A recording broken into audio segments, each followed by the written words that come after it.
the switch.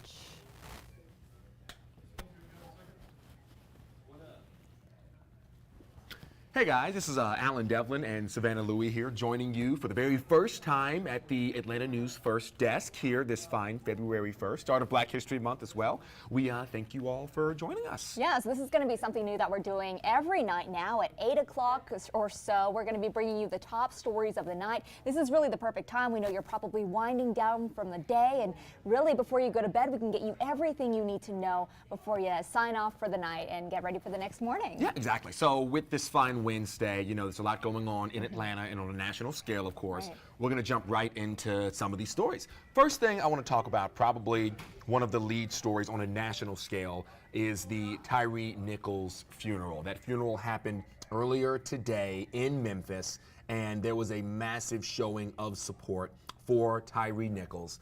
Of course, we had people like this family has endured the unsolicited, unwarranted, one second while we get this video squared away.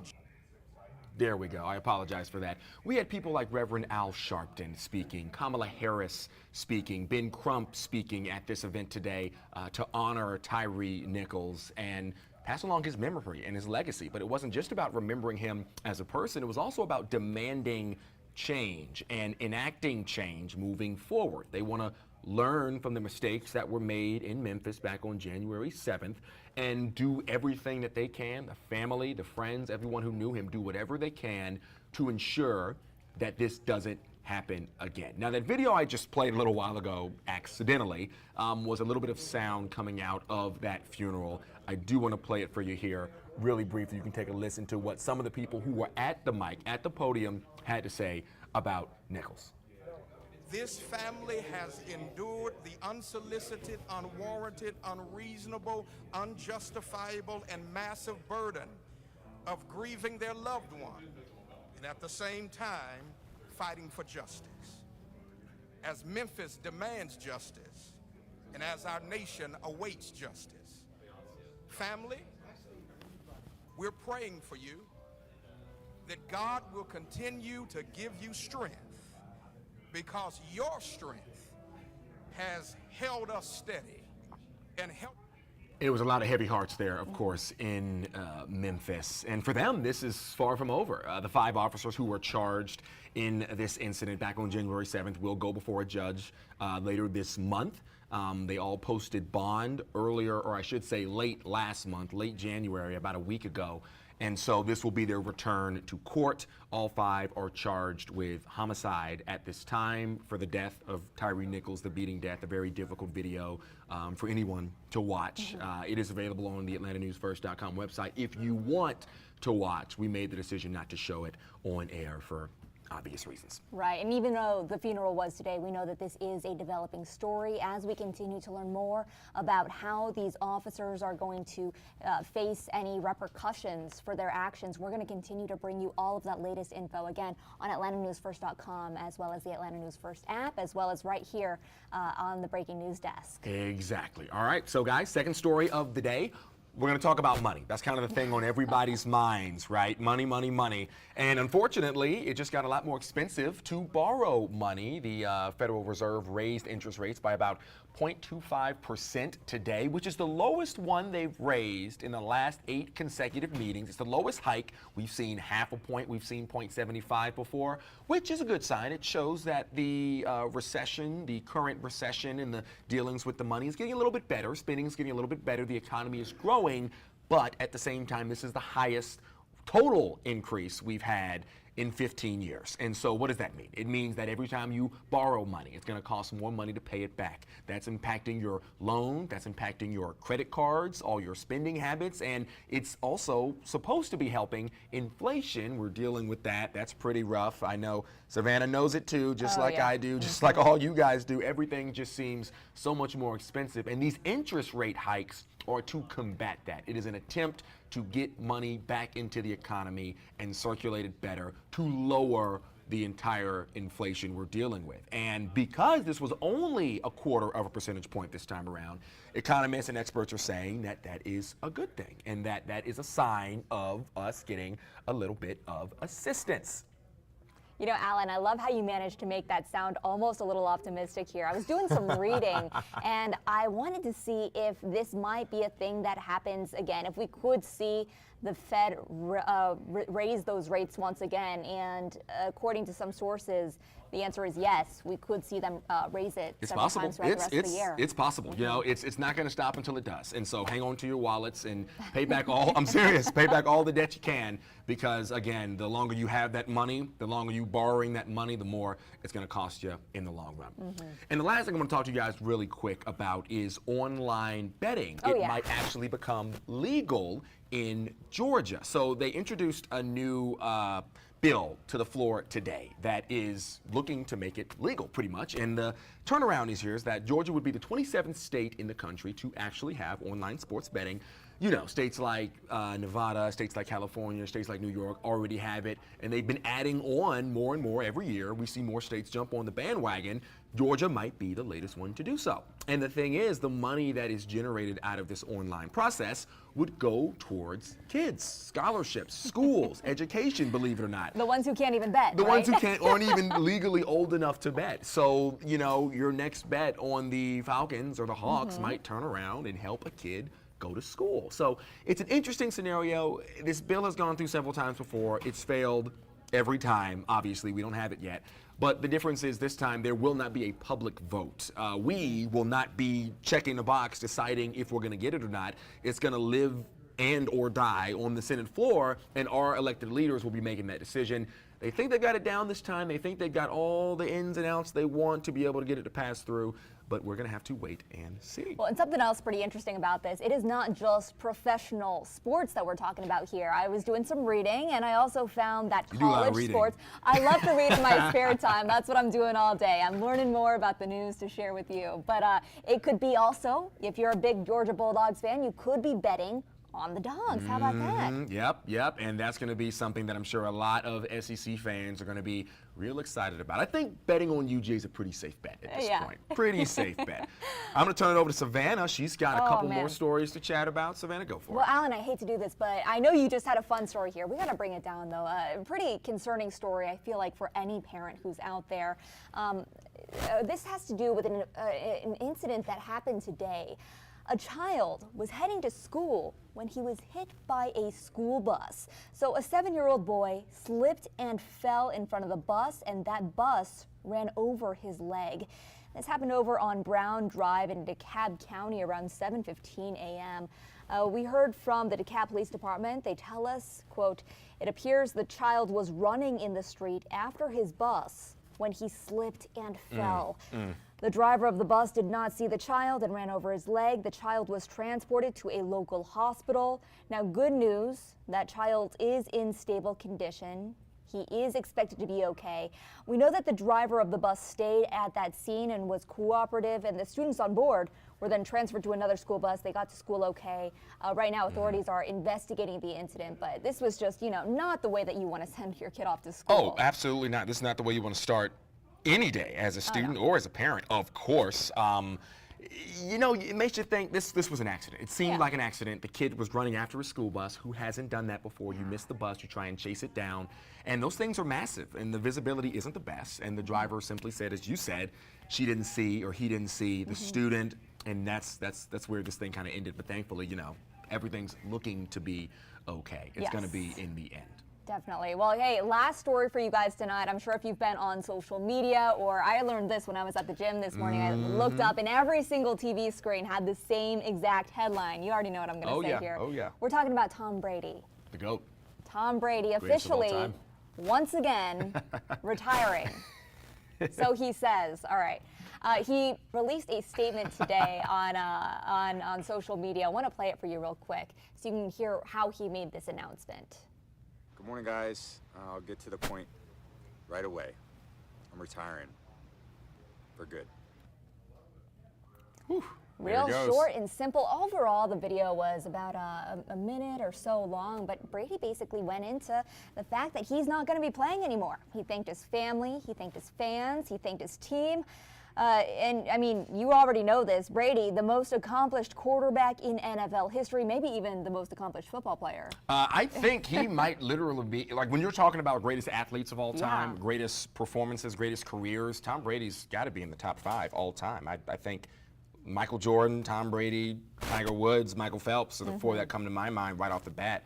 I'm a LeBron James fan, so I'm going to put LeBron in there. Of course you are. But Yeah, we all are. Yeah, honestly. But yeah, no, I'm not even a Tom Brady fan, but it's sad to see him go. It really is. It is, yes and no. I mean, he retired the first time last year, came back to the league, what, a matter of months later, weeks later? Yeah, I think it was it a month? Miles is one of our, he got a Brady. 40 days. 40 days. So he was retired for 40 days. He's got a Brady hoodie on today.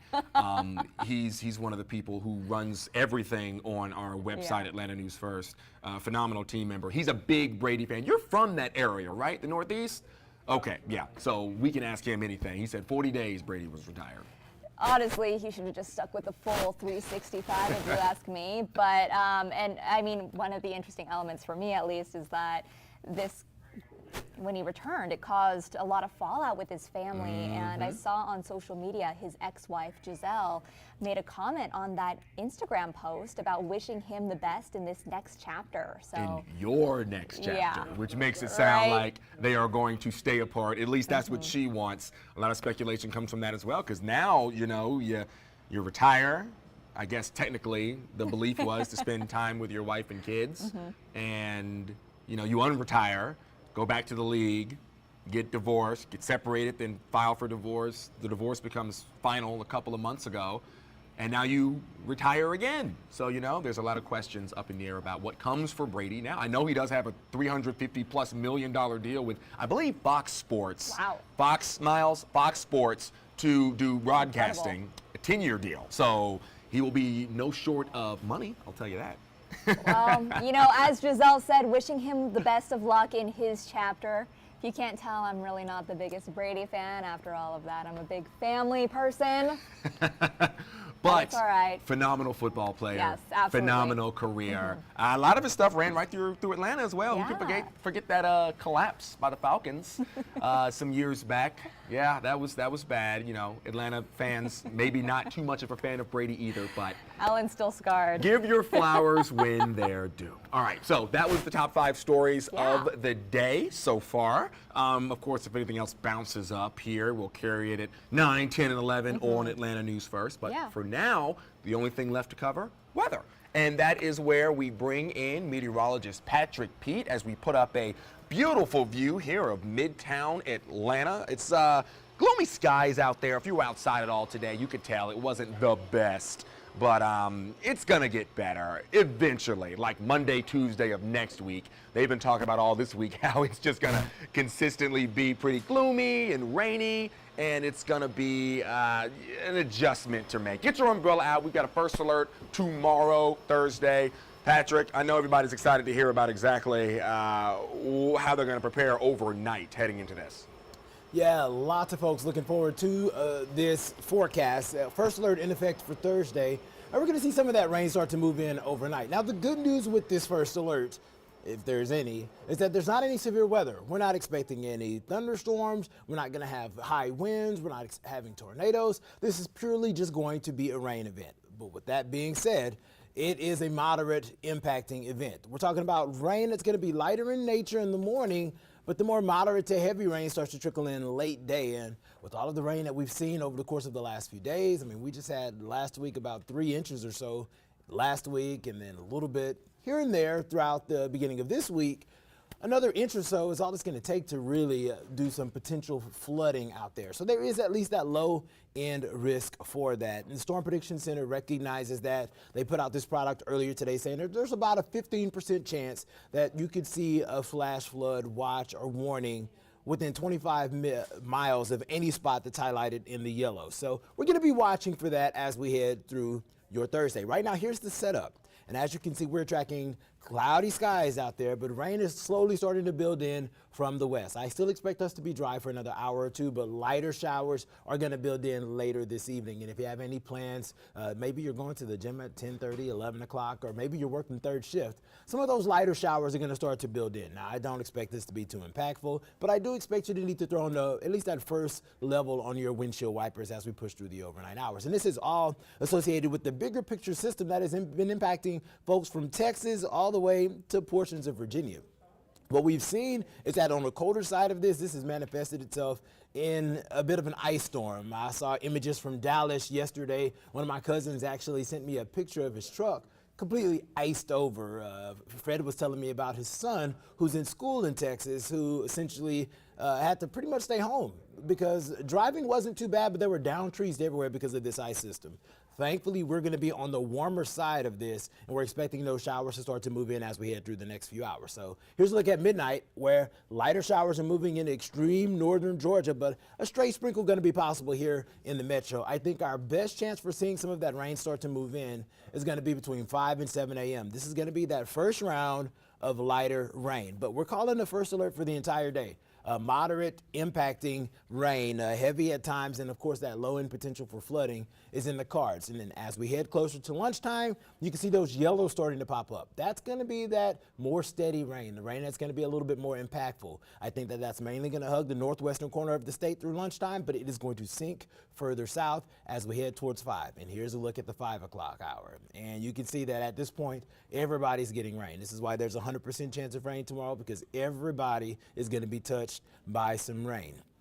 As we head into the evening hours, that rain starts to shift further south, but I still expect to be tracking rain as we push into the evening hours. So no rest for the weary. Thankfully, this system is going to gradually start to push on out towards the south and east as we head into your Friday. And by 7 a.m., I expect to see some sunshine in places like Rome and LJ, Canton. Still going to be partly cloudy here in Atlanta, and the further south and east of 85 you go, the thicker the clouds are going to be at 7 a.m. But I expect us all to see some sunshine as we head into the second half of the day.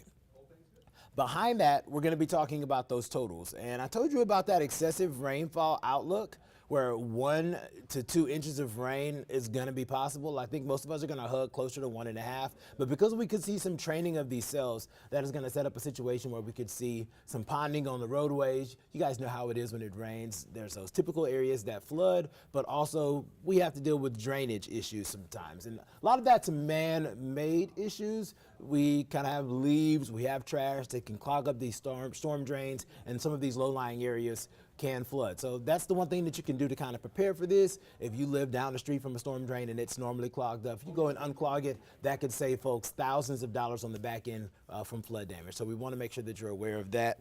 Behind that, we're talking about setting up a situation where we could have some significant cold air pushing into the region. Let's see, I think I may have there we go. Some of that cold air that is further to the north is going to eventually start to filter southward in to our region. I think that especially folks that are in Rome and Dalton and Blairsville, you're going to have a very cold start to your Friday. We're going to hug closer to 40 here in Atlanta, but those numbers for the day are going to be cooler. And the reason that this is of note is because just yesterday, our daytime highs were at 67 degrees. And as we head into tomorrow, lots of locations are going to struggle to hit 47, much less 50 degrees like we're going to hit at the airport. So definitely cooling down as we head through the next couple of days.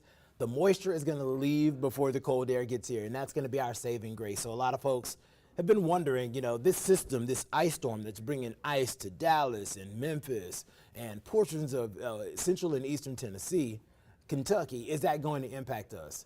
We're going to see the cold air move in behind it. I mean, they're dealing with Arctic air in the plains, and that cold air is just going to continue to get funneled into our region. Not concerned about the snow, but the cold for the day on Friday. Lunchtime forecast is going to have us struggling to get to the low to mid 40s. We will get into the upper 40s late day, and maybe some isolated locations like folks in LaGrange and Griffin may hit that 50-degree mark, but we're going to be a little bit cooler than we've been the last couple of days. And then by Friday night at 11 o'clock, whenever we're doing that show, it's going to already be freezing in places like Canton. Blairsville is going to dip into the upper 20s. And to be completely honest, I think that most folks will wake up to numbers in the upper 20s on Saturday morning, because this is a cold air mass that's just going to get funneled into the region across not only North Georgia, but the entire Southeast. We're all going to see a bit of a chill. So here's that 7-day forecast where, of course, you can make your plans for not only Thursday, which hopefully involves a nice umbrella and maybe working remotely if you have that option, but also for your Friday into Saturday, which is going to be below average, 48 degrees and sunny on Saturday, just going to be a frigid start. And then if you're looking to make plans this weekend, listen, Sunday Fun Day is really going to be a fun day after the next couple of days. We're expecting temperatures to climb into the upper 50s. It's going to be a fantastic afternoon. I mean, sweater weather for sure, but feeling a whole lot better than Friday and Saturday will be. Lots of sun, which is a winner. And then by Monday, we're going to be heading back to work, but the weather is going to make you want to play hooky. We're talking sunny and mid-60s, feeling like spring out there, mid-60s by Tuesday. And then we're tracking another system that is going to arrive by Wednesday. So just a quick recap before we let you go. We're talking about a first alert for tomorrow. Widespread rain, some of it's going to be heavy. The good news, no severe weather risk at all. This is just going to be rain. We're watching for that potential for some isolated flooding, so that's where our concern is. Other than that, just make sure that you bundle up and have that umbrella with you. Otherwise, the cold air filters in, so we're going to be training rain jackets for some thicker jackets as temperatures are going to fall and stay chilly Friday into Saturday. Then those winds gradually shift as we head towards Sunday. That's going to send temperatures into milder direction, mid to upper 50s across the area for our daytime highs, and then into the mid 60s as we start off the work week. Daytime high Monday near 65, 66 degrees on Tuesday, and then we're flirting with 70 by Wednesday, but guidance is 7 days out, but guidance is a bit tricky for that 7th day, but we think we'll see a few showers. Short wave's going to be pushing in. Looks like there may be a cold front attached to that, so we could see temperatures dropping on the backside of that. But, that's why you tune in every day so that we can fine-tune that forecast. It is 8:23. Hopefully you got all you need to know as far as the news and the weather.